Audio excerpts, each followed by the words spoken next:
Okay, while Victor is getting us set up, I just wanted to move us to the second part of the event today, and that's the panel presentation.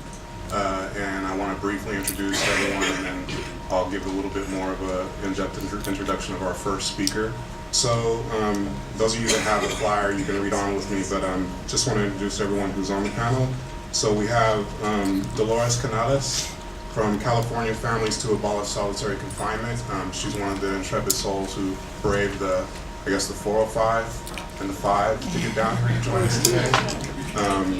Then we have the two big-time UCSD organizers on the panel, two from SAMI, Eunice Ho and Nadia Lopez, who are going to be talking about SAMI's kind of action items for us today, because again, this is great. We're all meeting, we all love one another and feel each other politically, all that, but at the same time, as Mary's presentation let us know, this coming together, we need to kind of take that to the next level through action, and I think SAMI is going to help the UCSD community, and especially, a couple of different campaigns for UCSD, but also to connect to some things that are going on in San Diego proper, and also statewide. Then we also have Reverend Dennis Malone from All of Us or None with us today, who braved the UCSD shuttle and MTA transit to get here. Is it MTA? And we have Diana Zuniga from Californians United for a Responsible Budget, who will be our first speaker on the panel. And then we have my friend and colleague Fatima Al-Tayeb from the Department of Literature, Ethnic Studies, and Critical Gender Studies, the co-director of Critical Gender Studies, and myself from the Department of Literature and Ethnic Studies. But our first speaker will be Diana Zuniga, and I'll just say that she's been really influential for me in helping. I'm the first faculty advisor for SAMI.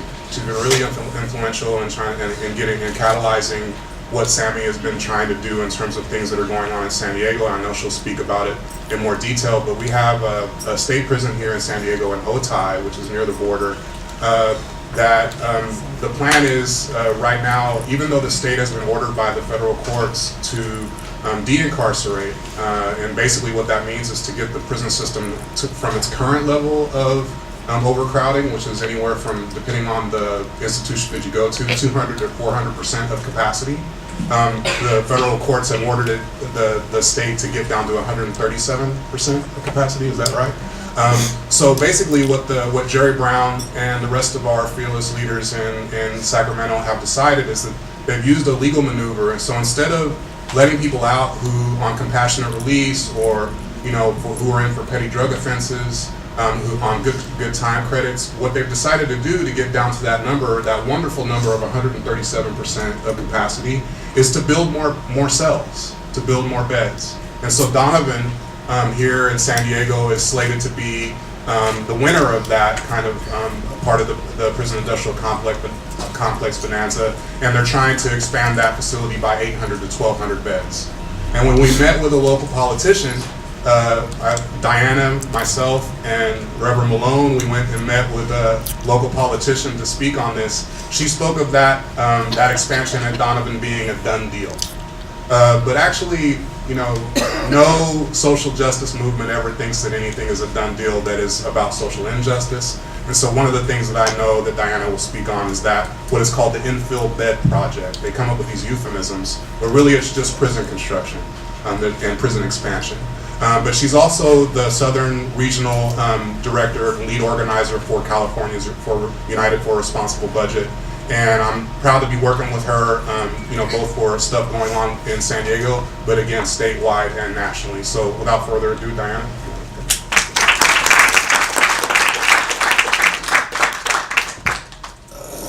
Thank you so much for having me. This is just a wonderful event, and I'm really glad I could be a part of it. I might skip through a few slides because it is a lot of information, but after I'm available for questions if there's anything that you all need clarifications on. Okay, so Californians United for a Responsible Budget. I am the statewide organizer, and our statewide coordinator is based in Oakland. And we are basically a coalition of about 53 organizations that work to stop prison and jail construction, reduce the amount of people in prison and jail, and use those saved resources to restore the cuts that have been done to social services, to fund alternatives to incarceration, to fund education. So all the things that our communities actually need to thrive, we would like to redirect that funding to those items. This is just a table that I wanted to show you all, just so you can see how the prison population has boomed from the 80s up until 2007. This particular table shows the history of prison expansion in California. So this is just visually so you can see how many prisons were actually created in the 1980s. This was all the prisons that were in California in around 1980. Right after that, in about 2003, Californians United for Responsible Budget formed. There were several organizations that basically came together and noticed from the 80s to about the 2000s there was a huge prison boom. They also noticed that there was an increase in the budget that was going to corrections as opposed to K through 12 education, health and human services, and higher ed. So you can see in this table right now, between that period of time, higher ed got negative 12%, K through 12, 26%, and human and health services 34%, whereas prisons got 126%. And this was right around the time where the prison boom started, which I'll go into right now. Around this time, like Mary Sutton started off already, there were about 23 prisons built. So I'm just going to briefly go through all of the prisons that were built around that time. Solano was built in 1984, New Folsom in 86, Avenal in 86, Mule Creek in 87. This is also where they're trying to build 2 more prison facilities at this Mule Creek facility. R.J. Donovan in 1987, they want to build 1 facility here that will house over 800 people. Corcoran 1988, which has one of the largest solitary confinement units. Chuckawalla 1988. Pelican Bay 1989, again another huge solitary confinement unit here. CCWF 1990. Wasco 1991, Pelopatria 1992, Lancaster 93, North Kern Delano 1 93, Centennial, Pleasant Valley 94, Valley State 95, High Desert 95, Salinas Valley 96, SATF Corcoran 97, and Kern Valley Delano 2 in 2005. So every time I do this, I feel like, okay, it's going to stop, and then it just continues and continues. In 2003, Californians United for Responsible Budget formed, and that's around the time that they were trying to slate this particular facility, Kern Valley Delano 2. All of these organizations basically banded together and tried to stop the building of this particular facility in the Central Valley. What ended up happening was really interesting because they ended up delaying the process because of an environmental factor. So because there was going to be an endangered mountain rat in that particular area, it actually delayed the process of this particular facility being built. So it's just an interesting way to see how you can use environmental justice issues to combat the construction of prisons or any type of facility. So just want to show you the map of the visual of California again. And as you can see, between 1952 to 2005, 33 adult institutions, 1892 to 91, 8 juvenile institutions, 41 adult camps, 2 youth conservation camps. So you just see the increase of people being incarcerated, the increase of the construction of prisons in particular, and then also around this time, like Mary was talking about, 3 strikes came about, mandatory minimums, the drug war, all of the laws to continue to keep people locked up in these facilities. So now I'm just going to rewind to what's currently, or fast forward, I guess, to what's currently happening. We all know that California is under federal receivership right now and has been told they have to reduce their population. In 2011, what they basically did was they implemented California realignment. This was because there was basically an unnecessary amount of deaths happening in the California prison system, and the Supreme Court ruled that because of one death occurring once a week, basically, there was inadequate mental health care and inadequate health care that was being provided, and for that reason they had to reduce the prison population. Jerry Brown's answer to that was the implementation of realignment, which actually shifted two different populations to the county level. One, those that were getting out of prison for low-level offenses would now be on probation instead of state parole. And after 2011, those that were convicted of non-violent, non-serious, non-sexual offenses would now be serving their time in county jail as opposed to serving their time in state prison. So this didn't reduce the population. All it really did was shift people to other facilities.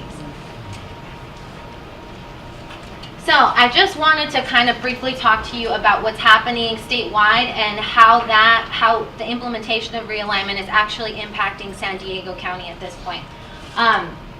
The first statistic is actually wrong. I have to change that. We actually have been updating our realignment report card, which really looks at how many counties are trying to build jails at this point. We've found out that out of the 58 counties, only 2 counties are not trying to build jails. So they've gotten state funding basically to build jails, and all 56 counties now are trying to build jail facilities. So this is very similar to the prison boom of the 80s. Now we're seeing a jail boom throughout California. For San Diego specifically, the current construction proposals are an expansion of the East Mesa detention facility, to expand the women's jail in Santee, which is actually already going through construction right now. They're both expansion. It's not a replacement, which they keep on saying it is. It's expansion because it's going to add beds to the capacity they have right now. And I don't know if you all have heard of, I'm sure you have because you live in San Diego, but there's been a huge issue of a lot of people dying inside of the San Diego jails. And then there's also, recently there was an issue with, because of this construction of the women's jail in Santee, one of the construction company trucks actually ran over a bystander and basically took off. So this creates very unsafe environments too, with constructions proposals that really do not even have to be built. So San Diego has received AB 900 Phase 2 funding in the form of $100 million. They have about $25 million of AB 109 funding, which could be used for lockup or could be used for alternatives to incarceration. What we're seeing throughout the state is that counties are using it for lockup, and a very small percentage is going to actual alternatives to incarceration. There's another set of money that's coming down for prison and jail construction in the form of SB 1022. This is about $810 million for prison construction, which they're trying to build the San Diego R.J. Donovan prison with, and then an additional $500 million for jail construction throughout the state. Reasons for expansion, I don't think I said this actually. Reasons for expansion is they're saying it's overcrowded. They're basically saying that if they create a women's facility, they could have gender responsive programming that will help women reintegrate back into their communities. But the fact is, many of these people, all of these people, a good portion, are in there for non-violent, non-serious, non-sexual offenses. So I know one of our board members always says that should mean non-jail, and that should mean alternatives, not the building of additional facilities. So some of the strategies that could be used to reduce the prison population are shown in this slide. Basically, they could do a pretrial release program. So we know that in several counties, over half usually are awaiting trial. So these people could be let out on some sort of pretrial program and allowed to come back to their court appearance. They could also do split sentencing, which is serving half of your time in jail and half of your time under some sort of community supervision or community program. And one of the things that we've been really trying to focus in on is a family reunification program for women that have children. Given the fact that they're trying to build this women's jail, why not implement a family reunification program that would allow women to serve their time under some sort of community supervision and be reconnected with their child. There's several other things that can be done, and we have a list of ways that they could reduce the jail population. So now I'm just going to go back to the state level. We are still under receivership, and Jerry Brown has still been told he has to reduce the population by 9,500 people. Like Dennis was saying, what he's basically doing is saying he's going to construct these 3 more additional prison facilities. He wants to contract with private facilities within state because the court is preventing him from sending people out of state, which we already have about thousands of people out of state already. What we've been trying to advocate for, and what Dennis has been helping us with, is the expansion of some of these population reduction strategies that could be implemented. So one is the expansion of good time credits. People that are participating in positive programming already have the ability to obtain good time credits. But this is actually not given to people that are in solitary confinement. This is not given to people that are 3 strikers. So it would be an expansion to that population, and also to expand it to the current population, which could decrease the population by 20,000 people in the state prison system.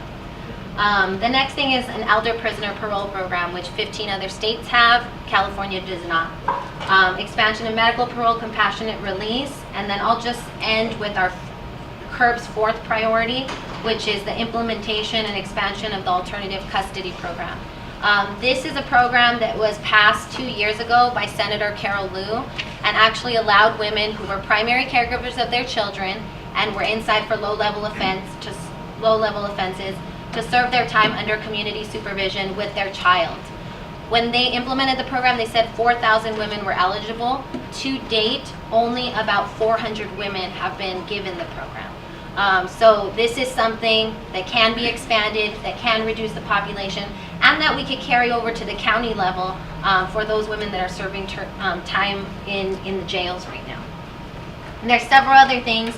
We have a list of all the different population reduction strategies in some of the tables back there, and you guys can get more information on our website as well. I'm just going to skip this because it's a little bit complicated, and I'm going to go to the infill bed project. So one of the things that we've been working with Sammy on, and with all of the advocates out here, is trying to push back on this infill bed project. What we know is that if these prisons are built, it's going to really reduce the likelihood that all of the reforms that I just talked about are going to be implemented. And it's an unnecessary use of state money that we're going to have to pay back due to construction bonds and double what the $810 million is. Plus, it's going to be, it's going to really take out of the general fund our budget surplus that should be used to restore the cuts, because we're going to have to operate these facilities, so we're going to have to pay people to actually work in these facilities.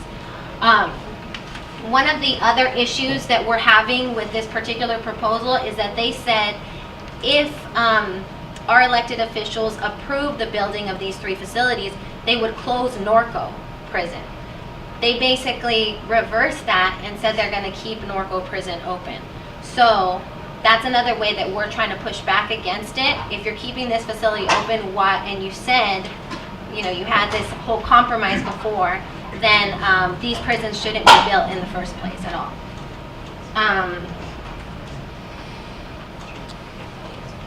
And I just kind of wanted to go through a few local issues that are coming about because of this prison construction proposal at R.J. Donovan. In that particular area, water prices are increasing. Water's already really hard to come by throughout California, especially in San Diego. So this is going to be a huge issue for the entire community of San Diego. There's going to be an increase of traffic, which they said they can't change that.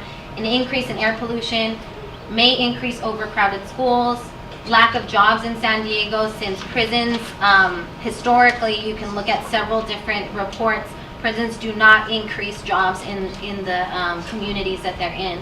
And then San Diego Public Utilities Department will have to deal with more waste coming out of an additional facility. What's actually been interesting, which may help us in this fight, is that in the environmental impact report, it actually says that where they're going to build the facility, there's an endangered owl there. So similar to the Delano 2 fight, that might be something that we could get environmental justice organizations on our side, given the fact that it will disrupt the current wildlife in that particular area. My colleagues will go through statewide issues, so I'm just gonna not talk about that right now. And then I just wanted to give you a few items to take action. We're doing a lot throughout the state right now, and we would love to get you guys involved. We have a petition that's at the table over there as well, and it's basically to stop all prison and jail construction. And we would love for you to sign it. We'll add you to our list and continuously be updating you on what's happening throughout the state and in your local area. How many people have signed the petition already? Okay, so please don't leave without signing. Yes, if please. you so choose. Won't let you out. And then just a few other things. Share our information on social media. So we're huge on Facebook and Twitter. We'll probably get into Instagram eventually. But please share our stuff and just tell your communities, tell your friends. Become a part of SAMI. I should have changed. This is our LA No More Jails group, because we have a campaign going on over there. And participate in local and statewide actions. Tell your friends about us. And the last thing I just want to leave you guys with is on December 4th, we will be doing a huge mobilization to Sacramento. On this day, all of the sheriff's departments throughout the state are going to be presenting their proposals to get additional jail construction money. So we have about 8 counties right now that are trying to stop jail construction in their counties, and we're taking all of these folks up to Sacramento to basically speak out and say, you know, this is what my community needs. My community needs alternatives to incarceration. We don't need more jail construction. So again, if you're interested, I can give you guys my information at the end of the panel, and if you sign the petition, we'll definitely be sending you updates as well. And then, yeah, that's us, that's our coalition, and that's our website. We have a lot of information on there, and if you guys have any questions, I'll be here after. So, my name is Eunice. Like we said, I am a double major in sociology and ethnic studies, and Nadia and I just wanted to introduce SAMI, how we got started, what our vision is, before we continue with our awesome panel. So, it's pretty surreal for me to stand here and see so many people. Sad people left, but that's okay. So this is definitely a dream come true, starting from winter of last year. I took my first ethnic studies class with Professor Childs, and I took a social class as well. But this was the first time I heard about the prison industrial complex, and I was like, are you serious? Why is it that no one taught me about this? Why is it that I'm 19 and I didn't know about this ever? It made no sense to me, especially because I was 19. Like 19 years, nobody told me. So I began to bug people, talk to undergrads, talk to grad students, talk to faculty, and then it just kind of came together. You start realizing that there are a lot of people who care about this issue, and all you have to do is mobilize them and get them together. So we have a bunch of our grad students here, and a bunch of our undergrads as well. So part of our vision, we want to use speakers and campaigns to educate the campus about mass incarceration as a form of institutionalized racism. It's especially important, like Professor Child said, SD is strategically located near the border. And also because our student body, as people in universities, we're going into the workforce, we're going into the top areas of whatever career. It's important for us to be aware of this, especially because we're going to be affecting the prison system whether we know it or not, through our tax money, through our engagement with our community, through lack of engagement through your community. So it's very relevant, very important for all of us as human beings and as human beings. So part one of our vision, we want to serve as a liaison for activism with undergraduate, graduates, and faculty. Like I mentioned, we want to connect all 3 worlds of this campus and have everyone with their relative experiences and skills and talents to work together and to do some damage to the prison industrial complex. And also number 2, we want to serve as a mobilizing launch point for relevant action in San Diego and California. So we just hope that this is the beginning of many years of focused, collective, direct action against the prison industrial complex and its life-threatening implications upon families nationwide. And I'm so excited to see you guys here. I'm excited to see how far this is going to take us and what damage we can do. I believe we can do a lot of damage. So yeah, with that, Nadia is going to share with us how we're going to practically go about that and some of our logistical campaigns. Hi everyone, I'm Nadia, I'm the Vice President of SAMI. So the 2 big campaigns we're working on this year, the first one being divestment. There has been already 2 UCs that have divested away from businesses that profit from prison labor. And so UC Santa Barbara and UC Berkeley have already done so, and we would be the 3rd UC to divest. We are currently working with AS and undergrad and grad students on a campaign that can pass a resolution for divestment. We are also hoping to start going into high schools, educating the students there about the prison industrial complex and what that entails. And then we believe that a lot of people, like students in high school, have like personal stories that they can like relate to this whole issue. And so we want to empower them with knowledge and have them do like be active members of the community, and to hope we hope that they kind of like branch out of SAMI and like start new clubs on their campuses and like have them like raise awareness as well. We have a lot of plans for the year. We have a lot of really good ideas from students. We do hope that our undergrad population grows into SAMI. We want like especially underclassmen to be involved, just because we don't want to graduate UCSD and then have that just be what we did. Like we want it to continue. We want everyone to stay involved and like keep raising awareness. And so we hope that if you guys haven't already like signed up for our emails or like have joined SAMI, that we hope that you do. We are also being involved with the whole State Donovan prison. We don't want it to extend. So we want. We're also encouraging the signing the petition. So if you can all do that, I know we've already said it many times, but we're just trying to encourage that.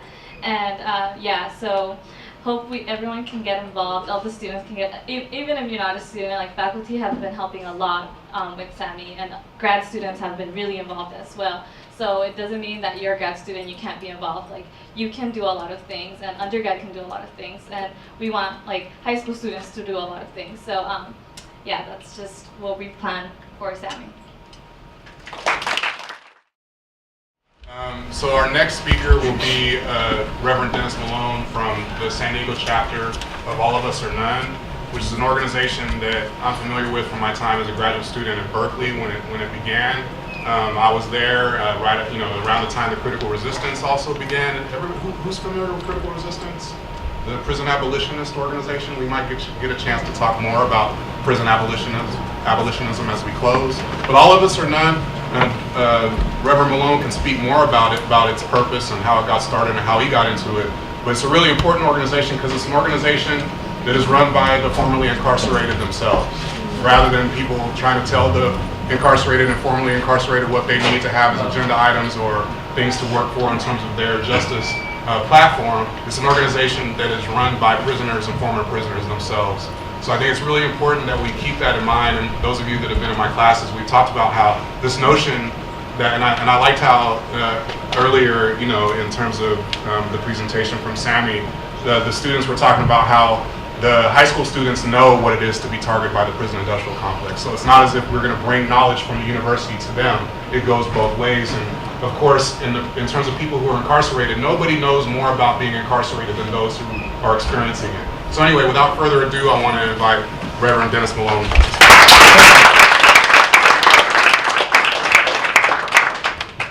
Thank you, Professor Charles. It's a great opportunity to be here.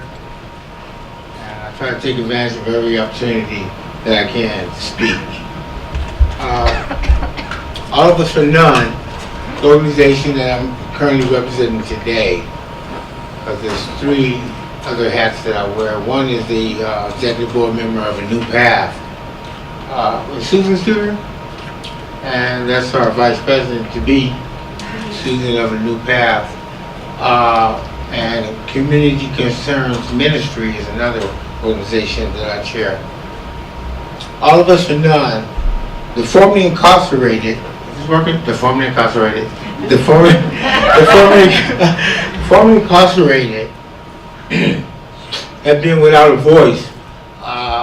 And one of the things that we wanted to do was present a voice, represent people, represent fathers, represent mothers, represent concerned citizens.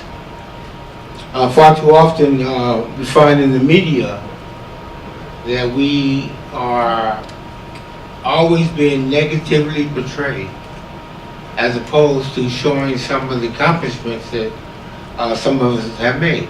True enough, recidivism is at an all-time high, 64% go back, around that number. I served 10 years. I missed the 80s. I was released went in 81 and came out in 91. Most of the time we spent in the federal system. And in the federal system I served 8 years. During that 8 years period of time, I spent 100% of my time educating myself on philosophy, religion, any studies I could find, computers.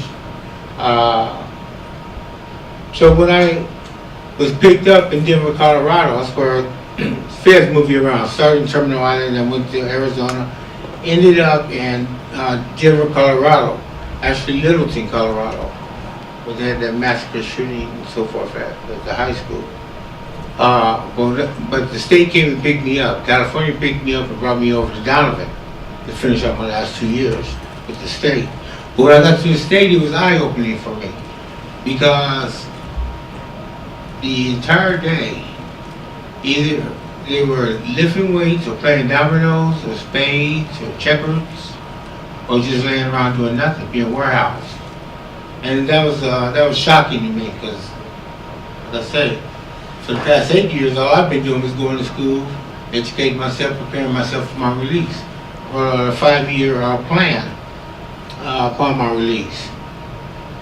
And when I'm speaking to the guys on the yard, they didn't want to hear it. Another thing, I was in there with a lot of lifers who were never getting out. So that was one of the issues as well. But I made a promise to the guys who I left behind in there. I said, and I told them the only way I was coming back in here was to make a change, to make a difference. So 5 years after my release, I went back to Donovan as a counselor. So the state picked me up and started working in Donovan. It was hard for me to work inside. And I didn't stay very long that first term, about 3 or 4 months. And then the warden asked me to leave, said I was over fraternizing. But I knew everybody on the yard, you know, and so it was very difficult. These were my brothers, my cellmates were there. So it was very difficult for me to make that counseling position work. Needless to say, I went on the streets and started my own organizations, started youth programs. So I've been organizing for change ever since my release in 1991. Just recently, a couple years ago, the warden called me back to work a transition program in Donovan. This program was set up so that we were finding jobs for the inmates before they were actually released, housing. Everything was prepared for them so that when they were released, they had a decent opportunity. Because I know what it's like to be released with no resources. $200 gate money and the clothes on your back. After serving 10 years, if you don't have family support or network in which you're going to channel into, you're almost guaranteed to go back. And that's what I witnessed over and over again. Folks have been released with nowhere to go. One of the ministries that I worked in was the rescue mission. As I ministered there, I said, we have all these beds here, and these guys are getting out, let's house them. So that program was implemented while I was at the rescue mission. So I say that to say this, is that folks don't really understand or can feel what the formerly incarcerated has to endure because you're disenfranchised, you're disassociated with society. So all these barriers are created. In 2004, all of us and none, we began to ban the box. Someone spoke on that earlier as I was walking in the door. I just wanted to ban the box. That's a common theme now. 10 years ago, that wasn't heard of. But everyone knew that because you had a felony or been in prison, and you applied for a job or housing or to go to school, you've been denied. And what that does is frustrates these, it frustrates you so much that if you don't have the tools and the resources to fall back on, you do something crazy. Say, well, society doesn't want me, I'm being rejected, so I'm going to go rob somebody. So it becomes a safety issue for our communities. The churches close the door on you. No resources there. No one wants you, even your own wife, your children. You know, so that type of rejection, if we don't do something about that, our communities will never be safe. They'll never be safe. I worry about my own children, and in the neighborhood that we live in, how it's been so infiltrated by the formerly incarcerated. Everybody I know has got a record. I don't know too many people other than you guys. You may not have a record. Most of the people I know I went to school with, Professor Charles testified to this. He grew up in the hood too. You know, some make it. That's a small percentage. Professor Charles he knows the streets, but he made it out of there. 80%, not 85% don't make it. And that's the reality that I live in today, is that I received so many letters from most of my partners that are still in prison. When I got caught up in the Operation Blue Rag, Red Rag, the war on drugs was just getting started. So I was one of the first casualties of that war. Matter of fact, we just did a movie, a documentary, America's Longest War, that was just released. It just came out. I don't know if that's familiar with The House I Live In and those type of documentaries. It's on that same line. I'm featured in here as well as our current executive director of Renew Path. They came down and filmed us, and so I got some copies back there on the desk of the documentary as well. Back to the point. The community that I'm living in, the people I'm associating with, are feeling helpless. So those of us who have began organizing the formerly incarcerated and showing them the only way that we're going to get out of this is that we learn how to organize among ourselves and create an atmosphere that's going to be conducive to our success. So ban the box, right? So it started in 2004. It just got signed here in California for last month by the governor. That's 10 years in the making. However, other states have adopted it, and cities, and even took it to a higher level, which we intend to do here in San Diego and in California, is to get whoever contracts with the city or the state must also ban the box on their job application, so it doesn't just stop there.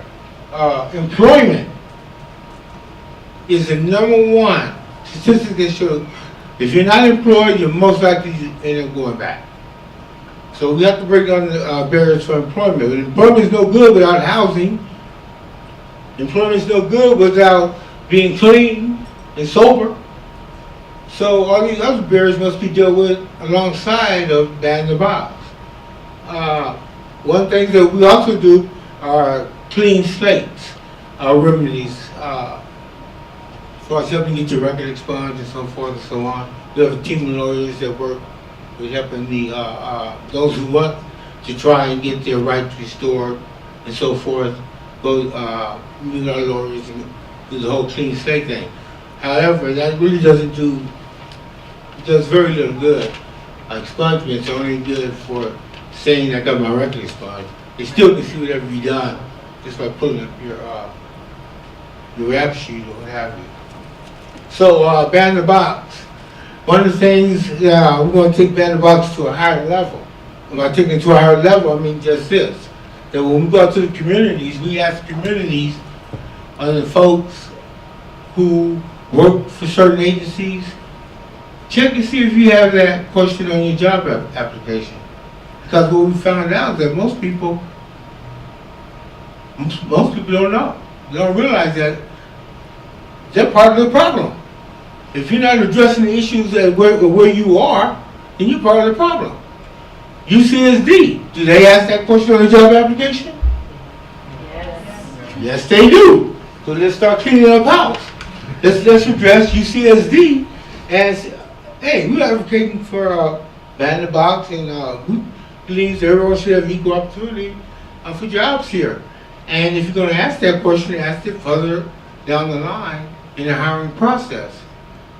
That's a campaign you can do right here at home, at school. So when we go out and we talk to employers, we ask them, do you ask that question? Well, I'm not sure. Most of them say they're not sure, they don't know. But they don't remember whether or not it's on there or not. But 9 times out of 10 it is. Most people are doing background checks. Background checks are not necessary for everybody.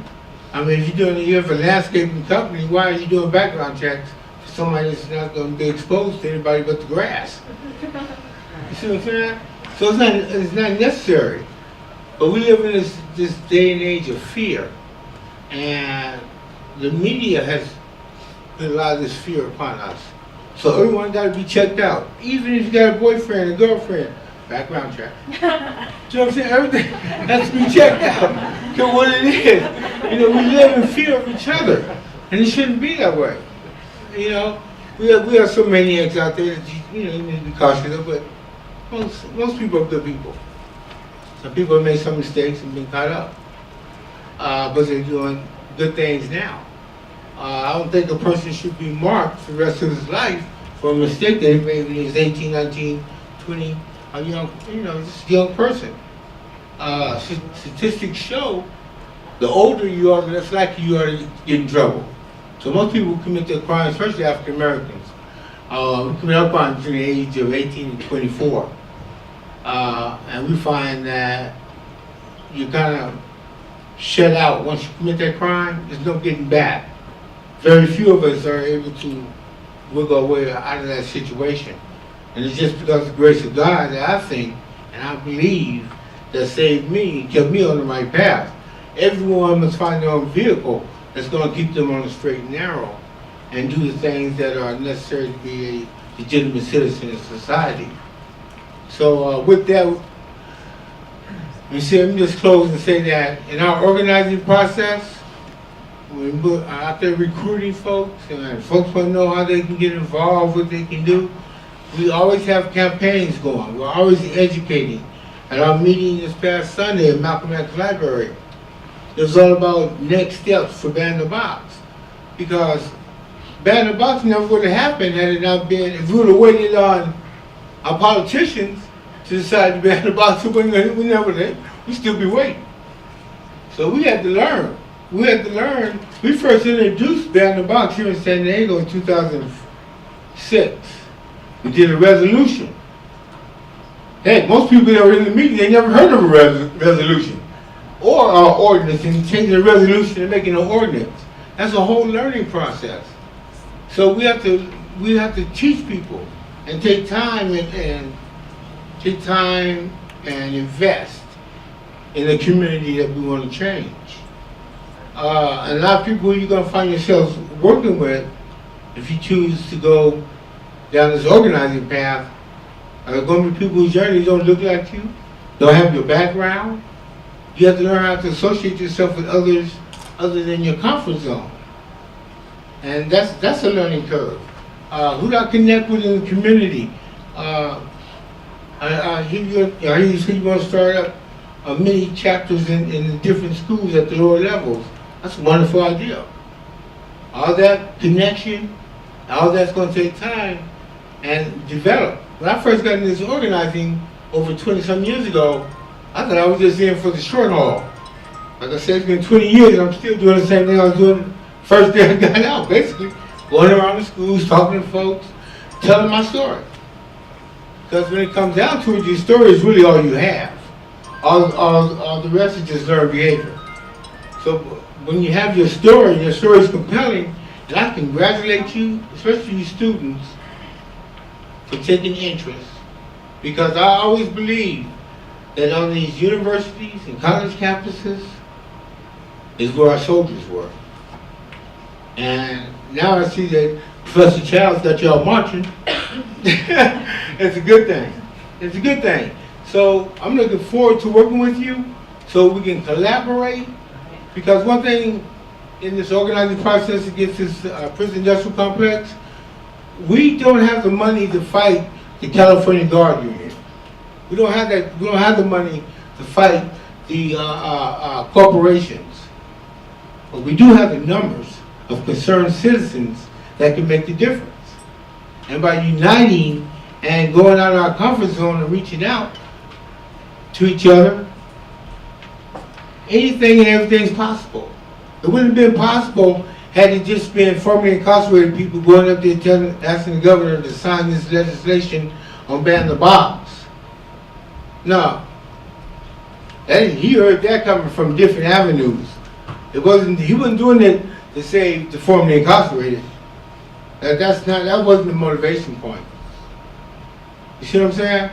So when we start getting folks coming from different channels in life, and we work together, we can make a difference. And nothing, I believe all things are possible. And I think you guys believe that too. So I'm going to turn this over to Dr. Chow. So, my colleague Fatima El Tayeb and I have agreed to do a solidarity move in the interest of time and table most of our comments for when we see you in the classroom and out in the streets. I did want to say one thing though, that you know, in thinking of how I would introduce our next panelist, I just went back to kind of read some stuff that I teach in the classroom, and one of the things that came up for me was a passage from George Jackson's Soledad Brother. Anybody read that? Oh yeah. And it's a book called Soledad Brother by George Jackson. Students, I don't see no students with, I'll see a couple with pens out. Maybe you have photographic memories or sonography. You gotta get that book and read it. You gotta get Assata Shakur's autobiography, Angela Davis's autobiography, Leonard Peltier's autobiography. You know, all the Sammy folks in the house definitely need to get this list and read it. But in reading that section of George Jackson in particular, he was a kind of orthodox Marxist in many ways, but he also, I believe, Hamid's in the house right now. We're reading Cedric Robinson's Black Marxism right now, and he was also a black Marxist. So, in the experience of indefinite solitary confinement in places like Soledad and San Quentin for 7-8 years before he was assassinated on the yard of San Quentin in 1971, which was the prelude to the Attica Rebellion, which was featured in one of the wonderful posters that Mary brought down. That experience of indefinite solitary confinement, or what we could call living burial, and Mary pointed out also that the rationale for treating people in that dehumanizing way is, ironically enough, the very amendment to the Constitution that freed slaves in the United States, right? Neither slavery nor involuntary servitude shall be legal except if one is convicted of a crime, right? That's never been, that exception in the Emancipation Amendment has never been overturned. There was one poster from Berkeley. Any Bay Area people in the house? Well, I expect Bay Area people to be a little louder than that, but whatever. No, I'm not trying to call you out. The Committee to Abolish Prison Slavery, that was a really interesting poster. And anyway, so his Marxism was kind of challenged dialectically, for you Marxists in the house, by the experience of indefinite solitary confinement. So it wasn't just, because in talking about a word that he coined, that had been used before, I'm sure, but the first time I read it, neo-slavery. In talking about that, he talked about it as a system of wage slavery that was affecting workers in the free world. But the experience of indefinite solitary confinement forced him to kind of dialectically rethink what he thought of as neo-slavery in that book, in Soledad Brother.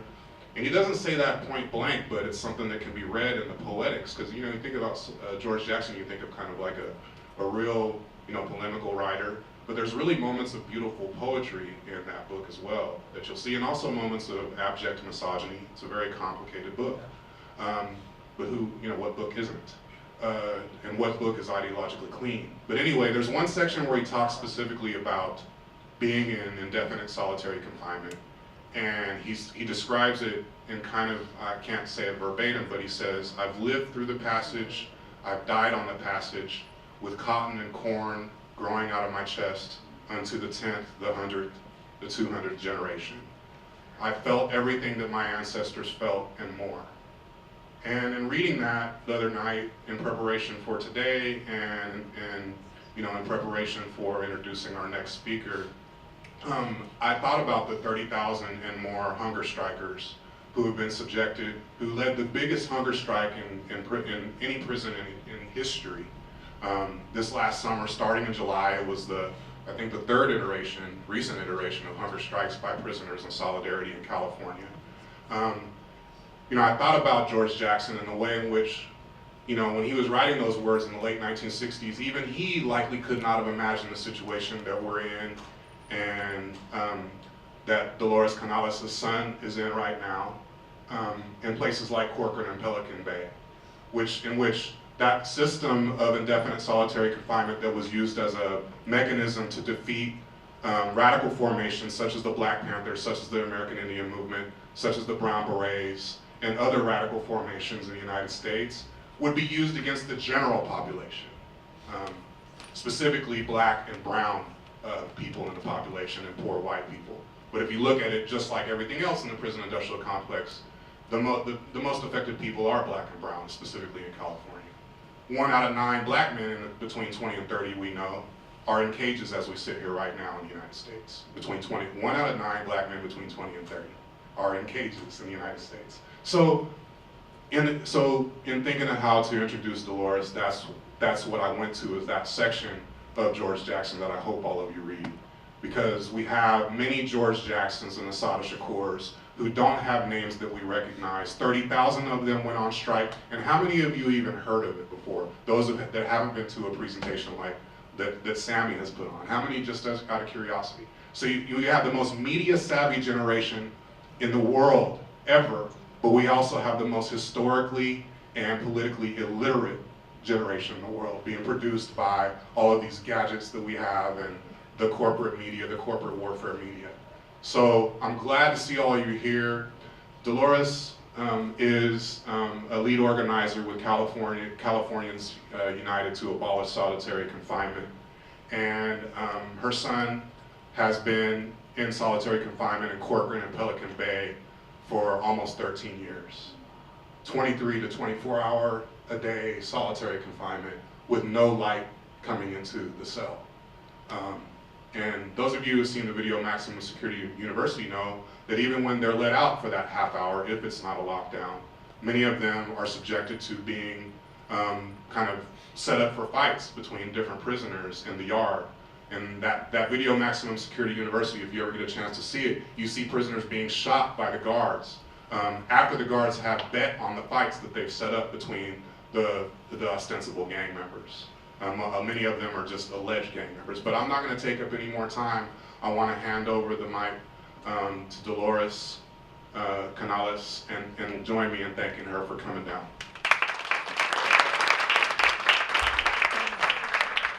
Hi, thank you very much for having me.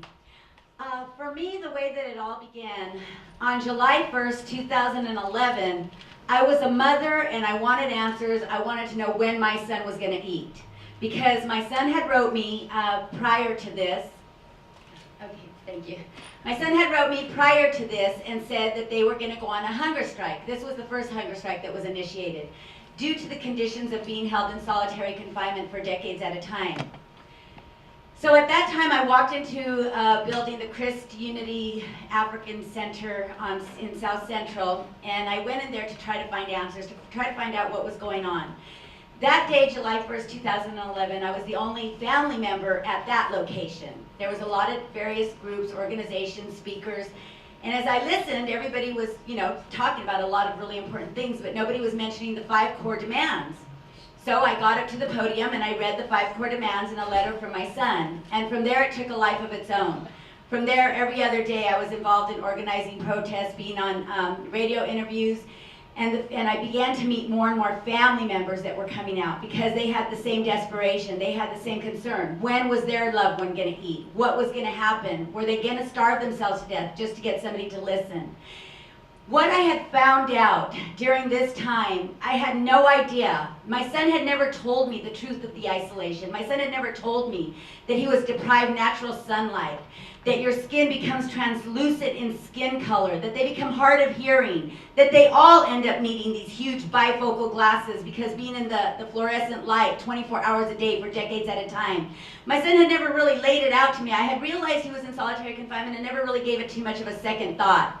Until I realized after the hunger strike, after the efforts that were made by the prisoners from within, as they sat there 30 years in isolation, they realized, now 60, 70 years old, a lot of those prisoners, that if they did not stand up and make a difference, that the next generation was going to come in to be entombed in those cement cells, and that they knew that they had to do something. That's when they initiated the hunger strike from within the short corridor of the Pelican Bay prison. It's in Crescent City, right near the Oregon border. It takes us about 14 hours to drive up there when we go visit. So when that hunger strike started, it spread across the state of California. Thousands of prisoners joined in solidarity. 13 prisons joined in. And people were asking questions. What would make somebody starve themselves to death? What would make somebody go 1 week, 2 weeks, 3 weeks without eating? Why are they doing this? And every activist had a platform at that time. Then it became more and more aware as people were realizing we're building prisons all across the state of California. We're taking money from education and pouring into the prison system. We started realizing the laws that are the gang injunctions that constitute martial law, the 10-year-olds that are getting put in their names into the gang database. All of it is such a bigger picture than just solitary confinement. What I learned, because then they went on a second hunger strike, and then just most recently a third hunger strike that lasted 59 days, because no prevalent changes had been made. They were given a handball, they were being allowed to order a sweatsuit, but still, the use of indeterminate long-term solitary confinement still exists in our prison system today. But what I learned through this was that research chimpanzees are protected under federal government law from being held in solitary confinement. But yet, the state has the right to hold my son in indefinite solitary confinement for decades at a time. Of course, I learned about the bill that was passed to keep the chickens, their conditions of confinement. So I learned that, when it comes to animal rights activists, they're out there, they're making a difference, they're making changes. Kathleen Connolly, the vice president of the Department of Humane Science, the Society of America, she's quoted as saying that research chimpanzees are social beings and that being held in solitary is detrimental to their mental and physical well-being. And I'm here to ask you today, is solitary confinement not detrimental to my son's mental and physical well-being? Does anybody not care? Is anybody listening? On July 18, 2011, did it go out? I don't think I need it. I'm ready to stand up right now. On July 18, 2011, I came out in the LA Times in an orange jumpsuit, screaming in a bullhorn. And since then, I have not stopped. I've been on Democracy Now! On numerous occasions, Al Jazeera, Telemundo. Many family members have, over and over again. We have family members here. We have nieces, sisters, wives. We have family members here that we are a growing movement. But it's together. It's all together. The students, the community. You mentioned the high schools. In Orange County, You will get escorted off of school at Santa Ana High School for wearing a white t-shirt. You could be in the middle of taking a test, but if you're wearing a white t-shirt and you're Latino, that's gang activity. So guess what? They are criminalizing our youth. They are criminalizing our communities. And if we do not stand up and make a difference, it will only get worse. You might think you're not affected because you don't know anybody in prison, but believe you are infected because you're sitting in this school right now, and there's cuts everywhere. There's cuts to the education. There's cuts to our community centers. There's cuts, but there's more investing in the jails and prisons. I'm also a member of California United for a Responsible Budget, and they have been an enormous support to our organization, California Families to Abolish Solitary Confinement, since the beginning. I mean, they let us use their salsa labs for email blasts. We're working on legislation right now to put a cap on the use of solitary confinement. But what the prisoners have shown me by their actions is that we have to be willing to do what it takes. We have to be willing to sacrifice. We have to be willing to not turn back, but to only go forward. And above all, we have to be willing to make a difference because the picture is so much bigger than solitary confinement. Thank you very much for having me.